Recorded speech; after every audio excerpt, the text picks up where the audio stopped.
My Lords, I rise specifically to support Amendment 171F, excellently motivated by the noble Baroness Morris of Yardley and backed up by others.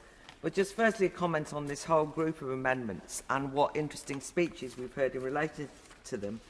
I think lurking behind some of the frustrations of this bill is an absence about the content of education, the content of the curriculum, the whole question of what education is for. And I regret that we aren't spending more time on the substance of schooling rather than the structures and systems. And I think that these speeches indicate that people want to talk about something that's not in the bill, which is education, which is the point of schools, after all. But one trend that we have seen over recent years is a tendency to see schools instrumentally as a means to address social, economic and cultural problems, which I worry squeezes out a focus on knowledge for its own sake, which is my particular hobby horse. But regardless, because that's led to an ever-expanding demand on teachers to solve a myriad of social, non-educational problems, I fear that it is stirring up tensions between the distinct division of labour between schools and families, a sort of mission creep that often makes parents feel that teachers are encroaching into areas such as values that are either politicised or at odds with their own values. And I think that lies behind some of the tensions that have emerged around the Amendment 171F. At the very least, this expanded remit has dragged teachers into some highly contentious arenas that they now need to teach.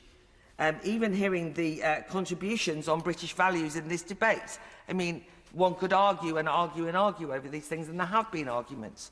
So it's a question about whether schools are the places where these should be fought out.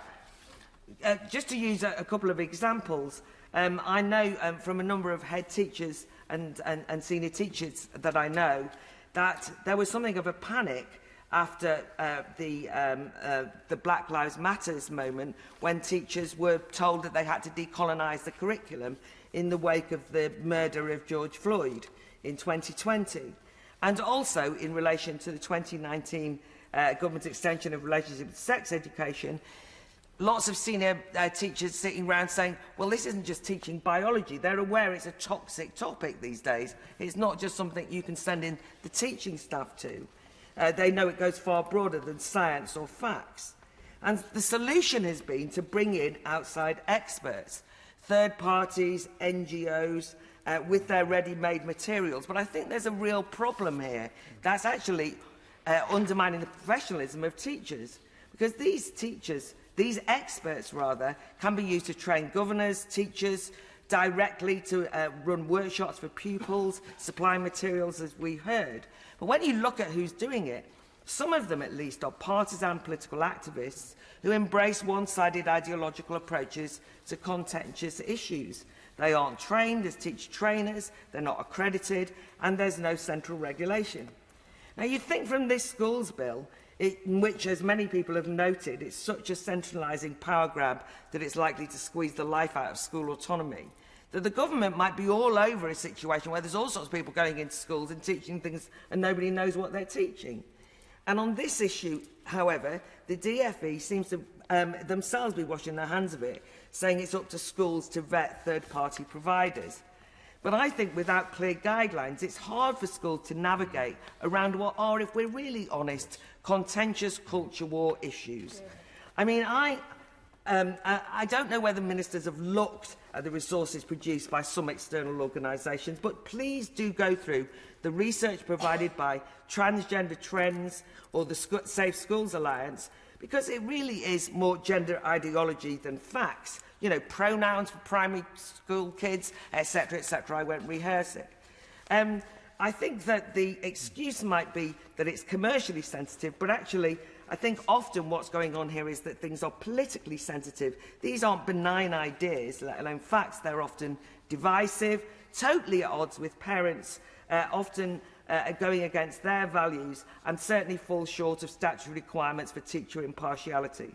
So I was struck during the, just to move on to a different subject, so it's not all gender, during the lockdown, when Channel 4 showed the documentary the school that tried to end racism, involving 11 and 12-year-olds in a school in South London. And many parents I knew were horrified to discover the use of pseudo-scientific implicit association testing, and then the splitting of classrooms into white and non-white affinity groups, all through the prism of critical race theory. A campaign group that I was involved in setting up at the time, Don't Divide Us, then was drowning with concerned parents asking what was going on and asking if their kids were being taught that all white people are racist. Parents went into schools to ask if they could see the materials being used, even though some of the time that was dodging lockdowns, and they were basically told that there was nothing to see here, to go away, treated as a nuisance. And when a group of parents led by DDU challenged Brighton and Hove Council about its Racial Literacy 101 materials for schools, they were constantly rebuffed. Eventually, what was revealed showed some shockers. For example, under the heading Overt and Covert White Supremacy, lynching was listed alongside colour blindness, a shocking slur against generations of civil rights and anti-racist activists who took Martin Luther King's mantra that we should judge on the content of character, not on skin colour. No longer it seems. My final point is actually that when you actually get to see some of the teaching materials, that point about Martin Luther King's position is actually dismissed as old-fashioned, and what pupils are being often told is that parents are the problem, that they're old-fashioned, they're backward, and I think that this is something we need to be very wary of. Parents who, for example, go along with colour blindness are described as exhibiting unconscious bias. Those parents who believe in the biological facts of sex, or, rather than the fluidity of gender identity, are labelled to their own children as bigots and transphobic, guilty of cisnormity.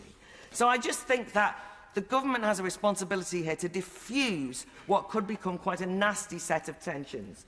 And potentially one of the ways of ensuring that this breach of trust, potentially between teachers, between schools and parents, would be more transparency.